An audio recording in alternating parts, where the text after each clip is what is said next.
Don't forget, you can reach the latest episode of Potomac Watch anytime. Just ask your smart speaker, play the Opinion Potomac Watch podcast. That is, play the Opinion Potomac Watch podcast.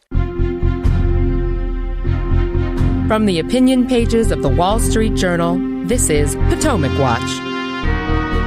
Welcome back. I'm Paul Gigot with Kim Strassel and Kyle Peterson. We're here in beautiful downtown Milwaukee in the great state of Wisconsin, my home state.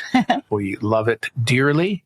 And I'm introducing my colleagues to the daily bratwurst. Food. Wow. The many types of meat that all get put together. Well, you just can't beat it. It's the cheese curds I can't get back home. There are some artisanal cheeses here, Kyle, if you look hard enough. All right. Anyway, Kim, just want to ask one more thing about the Bloomberg interview, and that's his comments on Taiwan and defending Taiwan. And that's where he said, they're 9,500 miles away from us, Taiwan straight away from China.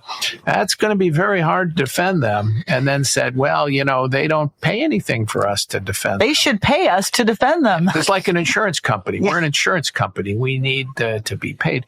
I mean, that's not definitive in any way about whether or not he would or would not come to the defense of Taiwan. It is, though, a terrible message, in my view, to send to China and to the Taiwanese people to suggest, hey, we may not be there for you. Terrible, horrible message. And, combined with some of his reticence on Ukraine, he has continued to sort of talk about these moments where he was so tough when he was in office. We didn't have any of these problems, and I told all these people where to go, and Soleimani and all the shtick. But it's really remarkable, Paul, that while he is saying these very unhelpful things and saying things that I think are very damaging, and by the way, our adversaries are watching with a certain amount of glee, of all of the things in this campaign so far, he has remained the least definitive on almost every area of foreign policy. He didn't lay out a policy there, right? He didn't lay out a policy on China. I mean, he's talking about his tariffs as a policy vis-a-vis China, but he has not laid out a policy on Ukraine, on Iran, on Taiwan and China, or any other hotspots in the world. I think that's really interesting because I don't think this is an area that Donald Trump has a strong natural feel for. And I think a lot of this, much as in his first term, is going to be influenced by who he ends up picking and is around him in those key positions when he gets into office. All right. Kyle, let's turn to President Biden. President Biden out speaking to the NAACP on Tuesday with I'd say, robust speech attacking Donald Trump on many points. But behind the scenes in the Democratic Party, there are, again, concerns that were muted for a few days in the wake of the assassination attempt on Trump. But now they're back, and they're breaking out in public, to some extent a spat over whether or not the plan by some in the Democratic Party to have a virtual roll call, not formally nominating the president for another term, should happen before the August 19th convention in Chicago. And a lot of members are saying, I don't want that. Biden is the nominee, and they want more time to make that happen. And that coincides with this growing panic as they look at the polls. And they fear down ballot damage for the House and the Senate if the president is on the top of the ballot, because they look at these swing state polls. They look at the new wider map maybe opening up, Virginia, Minnesota, New Mexico, New Hampshire, all being maybe competitive for a first time in a while for Republicans. Minnesota, that's what's going on. And I can't tell you if they're going to be successful in persuading the president. He clearly wants to run out the clock. But boy, Biden's having another bad week here. The difficulty is that he has all of the cards and he is feeling stubborn about it. There's an NBC report here that says Biden has started to privately convey a new message. The conversation about my future is over, and I'm getting irritated that you're not realizing that.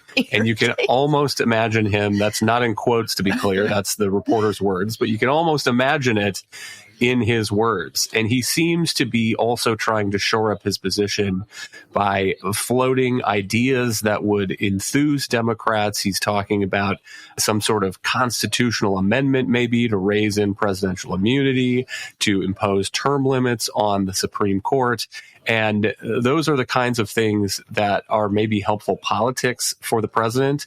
But remember, a constitutional amendment requires 2/3 of both houses of Congress and then ratification by 3/4 of states. So this is not something that is going to happen. The last time that a constitutional amendment was ratified was in the 1990s, the 27th Amendment on increases or decreases of salary to pay for members of Congress. But it may be useful to the president in trying to make the case to Democratic voters and the public that he is still somebody with big ideas who can carry them forward to the November election. On policy, Kim, whether or not there are things that could pass Congress or not, he's turning left. Oh, yeah. And it's the Supreme Court, potential Supreme Court reform, for one. Also, he came out for national rent control. Yep.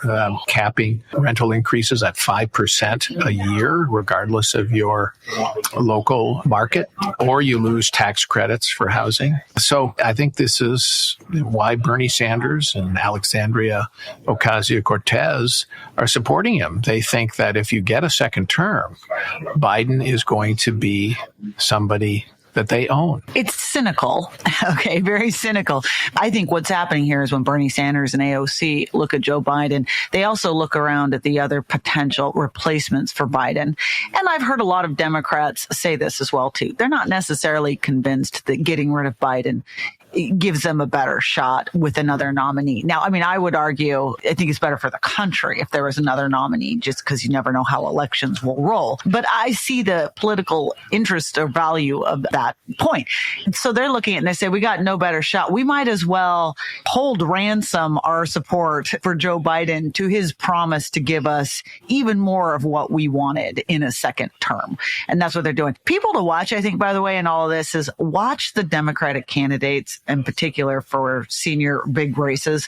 Adam Schiff out in California running for the Senate out there told a fundraiser over the weekend, I think if Joe Biden is our nominee, we lose. Big down ballot losses. Big down ballot losses. That's what matters to the members of Congress even more than keeping the White House is keeping their own jobs. And if it begins to look as though people are not going to show up to vote for Joe Biden and it hurts them, that's when the pressure really builds for him to go. All right. We're going to call it a day here in Milwaukee, but we'll be following the convention here for the next 2 days. J.D. Vance on stage on Wednesday evening. We'll see if he lays out the agenda for common good conservatism, as he calls it. And President Trump, of course, will speak on Thursday. Thank you all for listening. And we're here every day on Potomac Watch. Catch you tomorrow.